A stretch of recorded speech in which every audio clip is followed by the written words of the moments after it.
They say you should never fall in love with a predator. You don't pet a tiger, and you definitely don't flirt with a Moretti. But when the barrel of a Sig Sauer is pressed against your temple, and the person holding it smells like gunpowder and expensive vanilla perfume, logic tends to leave the building. I had 3 rules for surviving in this city. 1. Don't steal from the families. 2. Always have an exit strategy. And 3. Never, ever let them see you bleed. Tonight, I broke all 3. And the worst part is, I think she likes it. We are diving straight into the fire tonight. If you want to see if I survive this encounter, or if I end up heartbroken and bullet-riddled, make sure you hit that subscribe button and turn on notifications. You don't want to miss part 2, because trust me, things are about to get messy. It started 20 minutes ago. The heist was supposed to be clean. In and out of the penthouse, grab the ledger, and vanish. I didn't account for her. My boots skid against the concrete floor of the warehouse, the sound echoing too loudly in the silence. My side is burning. A graze. Just a graze, I tell myself, pressing my hand against my ribs. It comes away red. Come out, little mouse, a voice sings out. It's smooth, like velvet wrapped around a razor blade. Aurora. I duck behind a stack of shipping crates, my breath coming in short, sharp gasps. I can hear her heels clicking. Click, click, click. It's the sound of a countdown. You know you can't run from me, Sasha, Aurora calls out. Her voice is closer now. You stole something that belongs to my father. That's a death sentence. But… A pause. The clicking stops. I might be willing to negotiate. I check the magazine in my pistol. 2 rounds left. Great. She has an army. I have 2 bullets and a sarcastic attitude. Negotiate. I shout back, trying to keep my voice steady. Last time we negotiated, you handcuffed me to a radiator. And you enjoyed it, she shoots back, a laugh hidden in her tone. A bullet pings off the metal crate right above my head. Sparks shower down on me. Okay, no radiator talk. I yell, scrambling low to the next cover. This is the dance we do. Aurora Moretti, the crown princess of the city's underground. We've been circling each other for 6 months. A game of cat and mouse where the cat is a lethal assassin in Louboutins and the mouse is, well, me. I peek around the corner. She's there, standing in the center of the aisle under a flickering halogen light. She looks devastating. A tailored black suit, a white shirt unbuttoned just enough to be distracting, and that dark hair cascading down her back. She's holding her gun loosely at her side, like she's bored. Like she knows she's already won. Give me the ledger, Sasha, she says, her voice dropping an octave.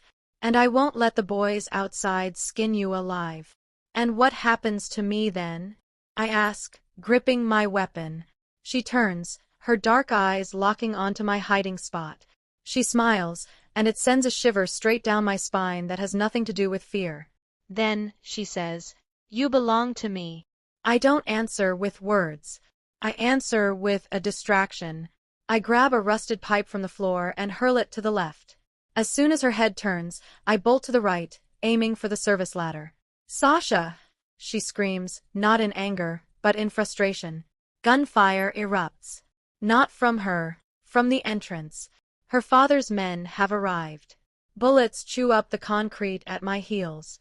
I leap for the ladder, hauling myself up just as the crate I was behind turns into Swiss cheese. I scramble onto the catwalk, looking down. Aurora hasn't moved to cover. She's shooting back at the entrance, taking out her own father's henchmen. Wait. She's covering me? Go! She yells up at me, reloading with a fluid, practiced motion. Get to the roof. I hesitate. Aurora. I said go, you idiot. I turn and run. The catwalk sways under my feet. I burst through the roof access door, the cold night air hitting my face. The rain is pouring down now, soaking me instantly. I run to the edge of the building. It's a 20-foot jump to the next roof. Doable. Stupid, but doable. I hear the door slam open behind me. I spin around, gun raised. It's Aurora. She's alone. She's breathing hard, her hair plastered to her face by the rain. She holsters her weapon and holds up her empty hands. They're coming up the stairs, she says, walking toward me slowly. You can't make that jump, Sasha. The ledge is slick.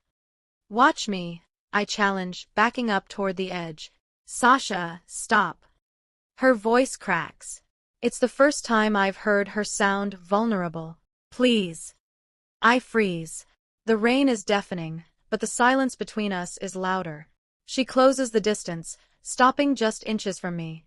I can see the water droplets on her eyelashes. I can smell that vanilla perfume mixing with the metallic scent of rain. Why did you help me?